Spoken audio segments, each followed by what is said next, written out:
Deuteronômio 17. Não sacrifiquem para o Senhor, o seu Deus, um boi ou uma ovelha que tenha qualquer defeito ou imperfeição. Isso seria detestável para ele. Se um homem ou uma mulher que vive numa das cidades que o Senhor lhes dá, for encontrado fazendo o que o Senhor, o seu Deus, reprova, violando a sua aliança e desobedecendo ao meu mandamento, estiver adorando outros deuses, prostrando-se diante deles, ou diante do sol, ou diante da lua, ou diante das estrelas do céu, e vocês ficarem sabendo disso, investiguem o caso a fundo. Se for verdade e ficar comprovado que se fez tal abominação em Israel, levem o homem ou a mulher que tiver praticado esse pecado à porta da sua cidade e apedreje-o até morrer. Pelo depoimento de 2 ou 3 testemunhas, tal pessoa poderá ser morta, mas ninguém será morto pelo depoimento de uma única testemunha. As mãos das testemunhas serão as primeiras a proceder à sua execução e depois as mãos de todo o povo. Eliminem o mal do meio de vocês. Se para os seus tribunais vierem casos difíceis demais de julgar, sejam crimes de sangue, litígios ou agressões, dirijam-se ao local escolhido pelo Senhor, o seu Deus, e procurem os sacerdotes levitas e o juiz que estiver exercendo o cargo na ocasião. Apresentem-lhes o caso e eles lhe darão o veredito. Procedam de acordo com a decisão que eles proclamarem no local que o Senhor escolher. Tratem de fazer tudo o que eles ordenarem. Procedam de acordo com a sentença e as orientações que eles lhes derem. Não se desviem daquilo que eles lhes determinarem, nem para a direita, nem para a esquerda. Mas quem agir com rebeldia contra o juiz ou contra o sacerdote que ali estiver no serviço do Senhor, terá que ser morto. Eliminem o mal do meio de Israel. Assim todo o povo temerá e não ousará mais agir com rebeldia. Se quando entrarem na terra que o Senhor, o seu Deus, lhes dá, tiverem tomado posse dela e nela tiverem se estabelecido, vocês disserem: queremos um rei que nos governe, como tem todas as nações vizinhas, tenham o cuidado de nomear o rei que o Senhor, o seu Deus, escolher. Ele deve vir dentre os seus próprios irmãos israelitas. Não coloquem um estrangeiro como rei, alguém que não seja israelita. Esse rei, porém, não deverá adquirir muitos cavalos, nem fazer o povo voltar ao Egito para conseguir mais cavalos, pois o Senhor lhes disse: jamais voltem por este caminho. Ele não deverá tomar para si muitas mulheres. Se o fizer, desviará o seu coração. Também não deverá acumular muita prata e muito ouro. Quando subir ao trono do seu reino, mandará fazer, num rolo, para o seu uso pessoal, uma cópia da lei que está aos cuidados dos sacerdotes levitas. Trará sempre essa cópia consigo e terá que lê-la todos os dias da sua vida, para que aprenda a temer o Senhor, o seu Deus, e a cumprir fielmente todas as palavras desta lei e todos estes decretos. Isso fará para que ele não se considere superior aos seus irmãos israelitas e que não se desvie da lei, nem para a direita, nem para a esquerda. Assim prolongará o seu reinado sobre Israel, bem como o dos seus descendentes. Deuteronômio 18. Os sacerdotes levitas e todo o restante da tribo de Levi não terão posse nem herança em Israel. Viverão das ofertas sacrificadas para o Senhor, preparadas no fogo, pois esta é a sua herança. Não terão herança alguma entre os seus compatriotas. O Senhor é a sua herança conforme lhes prometeu. Quando o povo sacrificar um novilho ou uma ovelha, os sacerdotes receberão a porção devida, a espádua, a queixada e o estômago. Vocês terão que dar-lhes as primícias do trigo, do vinho e do azeite e a primeira lã da tosquia das ovelhas, pois de todas as tribos o Senhor, o seu Deus, escolheu os levitas e os seus descendentes para estarem na presença do Senhor e para ministrarem sempre em seu nome. Se um levita que estiver morando em qualquer cidade de Israel desejar ir ao local escolhido pelo Senhor, poderá ministrar em nome do Senhor, o seu Deus, à semelhança de todos os outros levitas que ali servem na presença do Senhor. Ele receberá uma porção de alimento igual à dos outros levitas. Além disso, ficará com o que receber com a venda dos bens da sua família. Quando entrarem na terra que o Senhor, o seu Deus, lhes dá, não procurem imitar as coisas repugnantes que as nações de lá praticam. Não permitam que se ache alguém entre vocês que queime em sacrifício o seu filho ou a sua filha, que pratique adivinhação, ou se dedique à magia, ou faça presságios, ou pratique feitiçaria, ou faça encantamentos, que seja médium, consulte os espíritos ou consulte os mortos. O Senhor tem repugnância por quem pratica essas coisas, e é por causa dessas abominações que o Senhor, o seu Deus, vai expulsar aquelas nações da presença de vocês. Permaneçam inculpáveis perante o Senhor, o seu Deus. As nações que vocês vão expulsar dão ouvidos aos que praticam magia e adivinhação. Mas a vocês, o Senhor, o seu Deus, não permitiu tais práticas. O Senhor, o seu Deus, levantará do meio de seus próprios irmãos um profeta como eu. Ouçam-no, pois foi isso que pediram ao Senhor, o seu Deus, em Horebe, no dia em que se reuniram, quando disseram: não queremos ouvir a voz do Senhor, do nosso Deus, nem ver o seu grande fogo, senão morreremos. O Senhor me disse: eles têm razão. Levantarei do meio dos seus irmãos um profeta como você. Porei minhas palavras na sua boca, e ele lhes dirá tudo o que eu lhe ordenar. Se alguém não ouvir as minhas palavras, que o profeta falará em meu nome, eu mesmo lhe pedirei contas. Mas o profeta que ousar falar em meu nome alguma coisa que não lhe ordenei, ou que falar em nome de outros deuses, terá que ser morto. Mas talvez vocês perguntem a si mesmos: como saberemos se uma mensagem não vem do Senhor?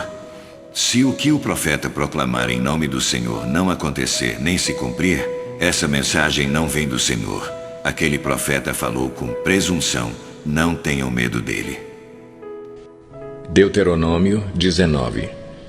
Quando o Senhor, o seu Deus, tiver destruído as nações cuja terra lhes dá, e quando vocês as expulsarem e ocuparem as cidades e as casas dessas nações, separem 3 cidades de refúgio na parte central da terra que o Senhor, o seu Deus, está dando a vocês para que dela tomem posse.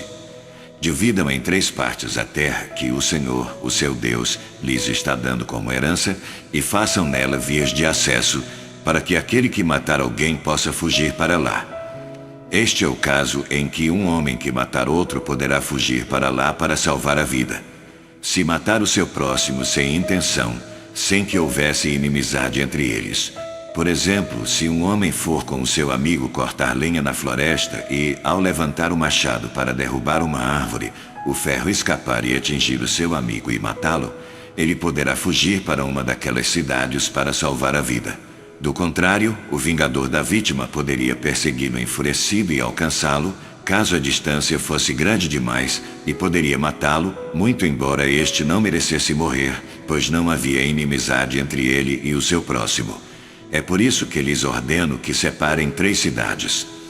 Se o Senhor, o seu Deus, aumentar o seu território, como prometeu sob juramento aos seus antepassados, e lhes der toda a terra que prometeu a eles, separem então mais 3 cidades.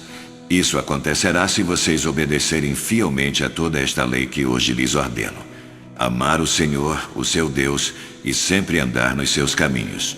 Façam isso para que não se derrame sangue inocente na sua terra, a qual o Senhor, o seu Deus, lhes dá por herança, e para que não sejam culpados de derramamento de sangue.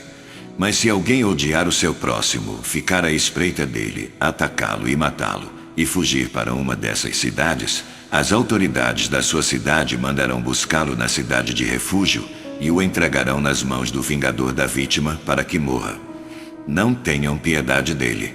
Eliminem de Israel a culpa pelo derramamento de sangue inocente, para que tudo lhes vá bem.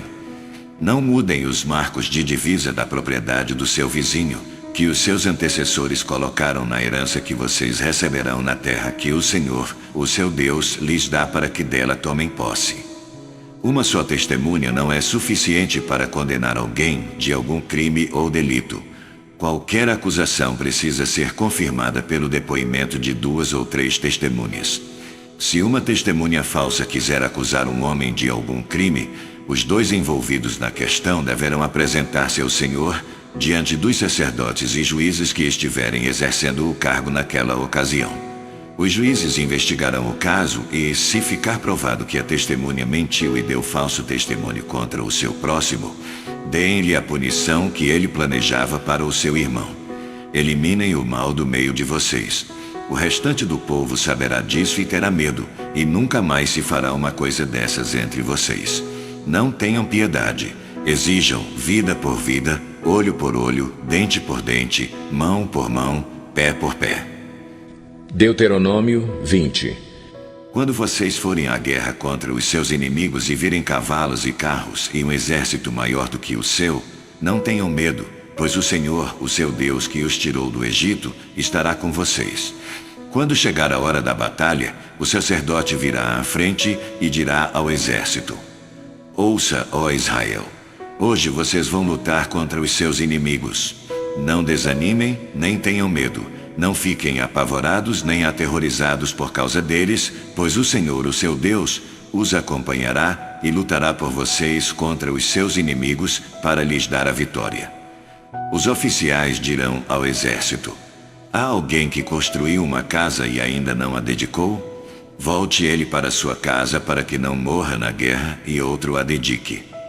Há alguém que plantou uma vinha e ainda não desfrutou dela? Volte ele para sua casa para que não morra na guerra e outro desfrute da vinha. Há alguém comprometido para casar-se que ainda não recebeu sua mulher? Volte ele para sua casa para que não morra na guerra e outra se case com ela. Por fim, os oficiais acrescentarão: Alguém está com medo e não tem coragem? Volte ele para sua casa para que os seus irmãos israelitas também não fiquem desanimados. Quando os oficiais terminarem de falar ao exército, designarão chefes para comandar as tropas. Quando vocês avançarem para atacar uma cidade, enviem-lhe primeiro uma proposta de paz. Se os seus habitantes aceitarem e abrirem suas portas, serão seus escravos e se sujeitarão a trabalhos forçados. Mas se eles recusarem a paz e entrarem em guerra contra vocês, sitiem a cidade. Quando o Senhor, o seu Deus, entregá-la em suas mãos, matem ao fio da espada todos os homens que nela houver. Mas as mulheres, as crianças, os rebanhos e tudo o que acharem na cidade será de vocês. Vocês poderão ficar com os despojos dos seus inimigos dados pelo Senhor, o seu Deus. É assim que vocês tratarão todas as cidades distantes que não pertencem às nações vizinhas de vocês. Contudo, nas cidades das nações que o Senhor, o seu Deus, lhes dá por herança, não deixem vivo nenhum ser que respira. Conforme a ordem do Senhor, o seu Deus, destruam totalmente os hititas, os amorreus, os cananeus, os ferezeus, os heveus e os jebuseus. Se não, eles os ensinarão a praticar todas as coisas repugnantes que fazem quando adoram os seus deuses, e vocês pecarão contra o Senhor, o seu Deus. Quando sitiarem uma cidade por um longo período, lutando contra ela para conquistá-la, não destruam as árvores dessa cidade a golpes de machado, pois vocês poderão comer as suas frutas. Não as derrubem. Por acaso as árvores são gente para que vocês as sitiem? Entretanto, poderão derrubar as árvores que vocês sabem que não são frutíferas para utilizá-las em obras que ajudem o cerco, até que caia a cidade que está em guerra contra vocês. Encerramos aqui o nosso vídeo de hoje. Muito obrigado por ficar com a gente. Compartilhe esse vídeo, inscreva no nosso canal, ative notificações e até amanhã voltaremos com a continuação da nossa leitura, plano anual de leitura de forma cronológica. Deus abençoe vocês.